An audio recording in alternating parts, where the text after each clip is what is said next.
इसको बैठने दीजिए, अंदर में पोलिंग एजेंट है मेरा। आपको समझ में नहीं आ रहा क्या?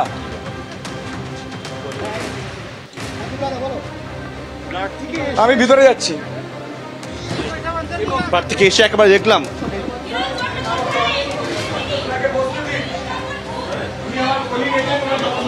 দেখাবো যে এই যে জায়গা আমরা রয়েছি 235 নম্বর এসছি। अरे मेरा मैं ढूंढा अंदर आ सकता हूँ, मेरा पोलिंग एजेंट को अंदर नहीं देंगे, आने देंगे।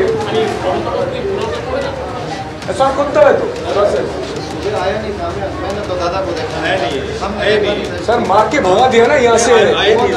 अरे आप बोलेंगे ना ऐसा तो मेरा पोलिंग एजेंट क्या करेगा? इतना टाइम झूठ बोलेगा क्या?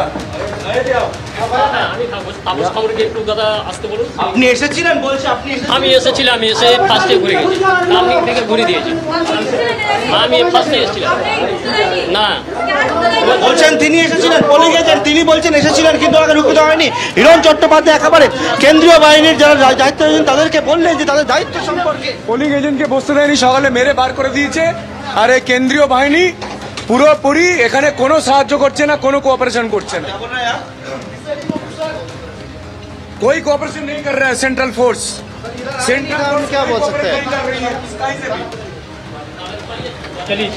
কেন্দ্রীয় বাহিনী কোনো রকম ভাবে সহযোগিতা করছে না, কোঅপারেট করছে না বলে একেবারে কেন্দ্রীয় বাহিনীর বিরুদ্ধে ক্ষোভ বারবার উগরে দিচ্ছেন বিজেপি প্রার্থী হিরণ চট্টোপাধ্যায়। একেবারে তিনি নিজে গ্রামে গ্রামে যাচ্ছেন, তিনি বলছেন এর থেকে পঞ্চায়েত ভোটে সন্ত্রাস কম হয়েছিল এবং সেক্ষেত্রে কিন্তু হিরণ চট্টোপাধ্যায় নিজে যাচ্ছেন এবং নিজের পোলিং এজেন্টকে বসানোর জন্য ব্যবস্থা করতে হচ্ছে, বাহিনীর বিরুদ্ধে তার অভিযোগ। আর এবার আপনাদের শোনাবো তমলুকের তৃণমূল কংগ্রেস প্রার্থী দেবাংশু ভট্টাচার্য, তিনি কি বলছেন।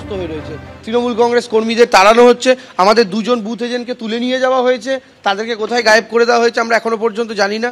আমি যেখান থেকে খবর পাচ্ছি শুধু তাই নয়, একটা বুথে আমরা ইতিমধ্যেই খবর পেয়েছি যে যিনি প্রিসাইডিং অফিসার তিনি উঠে ভোটারকে দেখিয়ে দিচ্ছেন যে কোথায় ভোট দিতে হবে। ঠিক আছে, এটা ঘটেছে হচ্ছে আপনার নন্দীগ্রাম 4-এর বুথ নাম্বার 79-এ। এটা আমরা পুলিশ জেনারেল অবজারভারকে হোয়াটসঅ্যাপ করেছি এবং আমরা যাবতীয় যা ঘটনা আমাদের কমপ্লেন চলছে ইতিমধ্যেই। তবে আমরা বিশ্বাস করি টুকলি করে পাস করা যায় কিন্তু টুকলি করে ফার্স্ট হওয়া যায় না। শুভেন্দুবাবু বৃথা চেষ্টা করছেন। অপহরণ করা হয়েছে আরও দুটো বুথে আমাদের কাছে, এই যা সিঁড়ি দিয়ে নামার সময় খবর এলো, আমি ডিটেলস খবর এলেই আপনাদেরকে জানাচ্ছি। সেই জায়গাতে আমাদের অল্টারনেটিভ বসানো হয়েছে আমাদের এবং আমরা সেটাও পুলিশকে ইনফর্ম করেছি ইতিমধ্যে। সোনাচূড়া থেকে সবচেয়ে বেশি, সোনাচূড়া থেকে গত দুদিনে প্রচুর ভোটার কার্ড কেড়ে নেওয়া হয়েছে, আধার কার্ড জমা নিয়ে নেওয়া হয়েছে। প্রত্যেককে বলা হয়েছে যে যদি বাঁচতে চান জমা দিয়ে দিন, রবিবার সবাই ফেরত পাবেন, এরকমভাবে হুমকি দিয়ে প্রচুর লোকের জমা নিয়ে নেওয়া হয়েছে। গোটা সোনাচূড়া সন্ত্রস্ত এখনো পর্যন্ত, কর্মীদের আটকানো হয়েছে।